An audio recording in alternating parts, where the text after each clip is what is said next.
গোপনে মুসলমানদের নাম মুছে দিচ্ছে কি নির্বাচন কমিশন? অভিযোগ কিন্তু ভয়ঙ্কর। উপস্থাপন করছি আমি জাকির হোসেন শেখ, আর ক্যামেরায় জিসান আলী শেখ। গোপনে মুসলমানদের নাম মুছে দিচ্ছে নির্বাচন কমিশন, অভিযোগ কিন্তু ভয়ঙ্কর। এরপরও উদ্ধত আর বেপরোয়াভাবে নীরব রয়েছে নির্বাচন কমিশন। হ্যাঁ, অভিযোগ উঠছে, চুপিসারে মুসলমান এবং মহিলাদের নাম মুছে দিচ্ছে নির্বাচন কমিশন। ভয়ঙ্কর কথাবার্তা নয়?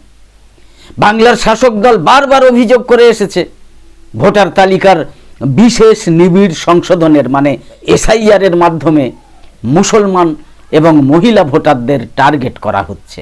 খসড়া তালিকা, অসম্পূর্ণ চূড়ান্ত তালিকা এবং প্রথম সাপ্লিমেন্টারি তালিকা নিবিড়ভাবে পর্যবেক্ষণ করলে দেখা যায় যে এই অভিযোগের যার পর নাই সারবত্তা রয়েছে, যার পর নাই ভিত্তি রয়েছে। মালতীপুর, সুজাপুরের মতো মুসলমান অধ্যুষিত কেন্দ্রগুলোতে প্রায় অর্ধেক ভোটারের ভোটাধিকার ঘিরে সংশয় রয়েছে। তাদের জুটেছে বিচারাধীন মানে আন্ডার অ্যাডজুডিকেশন তকমা। গোটা রাজ্যে প্রায় ৬০ লক্ষ মানুষকে বিচারাধীন তালিকায় ঠেলে দেওয়া হয়েছে। সোমবার মধ্যরাতে প্রথম অতিরিক্ত ভোটার তালিকা প্রকাশের পর থেকেই আশ্চর্যজনকভাবে নির্বাচন কমিশন নীরব রয়েছে। প্রথম সাপ্লিমেন্টারি তালিকায় কতজন যোগ্য ভোটার ঠাঁই পেয়েছেন কিংবা কতজন ভোটার, বৈধ ভোটার বা অবৈধ ভোটার যাই বলুন না কেন, বাদ গিয়েছেন, সেসব বিষয় নিয়ে কিন্তু কোনো কিছুই বলা হচ্ছে না। ৩৬ ঘন্টার বেশি পেরিয়ে গেলেও উত্তর নেই নির্বাচন কমিশনের। তালিকায় দেখা যাচ্ছে সিংহভাগ মহিলা এবং সংখ্যালঘু মুসলিম সম্প্রদায়ের মানুষ বাদ গিয়েছেন। তাহলে প্রশ্ন তো উঠবেই যে কি আড়াল করতে চাইছে নির্বাচন কমিশন? কি আড়াল করতে চাইছে? এসআইআর এর শুরু থেকে তৃণমূল সুপ্রিমো মমতা বন্দ্যোপাধ্যায় অভিযোগ করছেন যে বাছাই করে করে নাম বাদ দেয়া হচ্ছে। বারবার নির্বাচন কমিশনের কাজে দেখা যাচ্ছে যে টার্গেট কেবল সংখ্যালঘু মুসলমানরা। সংখ্যালঘু অধ্যুষিত যেসব কেন্দ্রে গত বিধানসভা ভোটে রাজ্যের শাসক দল জিতেছিল, সেগুলোর সিংহভাগ ভোটারদেরই বিচারাধীন করে রাখা হয়েছে, আন্ডার অ্যাডজুডিকেশনে রাখা হয়েছে।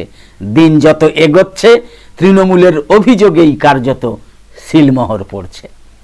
নির্বাচন কমিশন চেপে গেলেও অতিরিক্ত ভোটার তালিকা বিশ্লেষণ করে দেখা যাচ্ছে যে বাদ যাওয়া ভোটারদের সিংহভাগই, বেশিরভাগই সংখ্যালঘু মুসলিম সম্প্রদায়ের, তার মধ্যে আবার বেশিরভাগই মহিলা। বিচারাধীন তালিকায় সবচেয়ে বেশি নাম ছিল মালদা এবং মুর্শিদাবাদে। অতিরিক্ত ভোটার তালিকায় দেখা যাচ্ছে মালদহের সুজাপুরে পুরুষের তুলনায় ২১% বেশি মহিলার নাম বাদের তালিকায় রয়েছে। সিংহভাগই নাম বাদ গিয়েছে সংখ্যালঘু মুসলিমদের।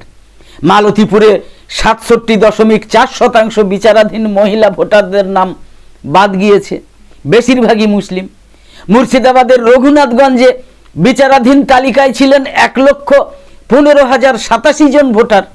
প্রথম অতিরিক্ত ভোটার তালিকায় মানে প্রথম সাপ্লিমেন্টারি তালিকায় বাদের সংখ্যা ২৫,০০০। বাদ পড়াদের মধ্যে মহিলা বেশি, তার মধ্যে আবার মুসলমানই সব বলা যায়। রঘুনাথগঞ্জে ১ নম্বর পার্টে একটা বুথে মোট ৫৬ জন ভোটার বাদ পড়েছেন, তার মধ্যে ৪৮ জনই মহিলা।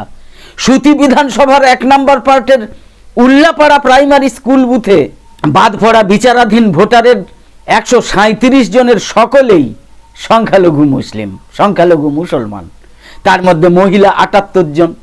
রায়গঞ্জ বিধানসভা কেন্দ্রে ঝিটকার ১ নম্বর বুথে ১১৬ জন ভোটার বাদ পড়েছেন, তার মধ্যে ১১৫ জন সংখ্যালঘু মুসলিম ভোটার।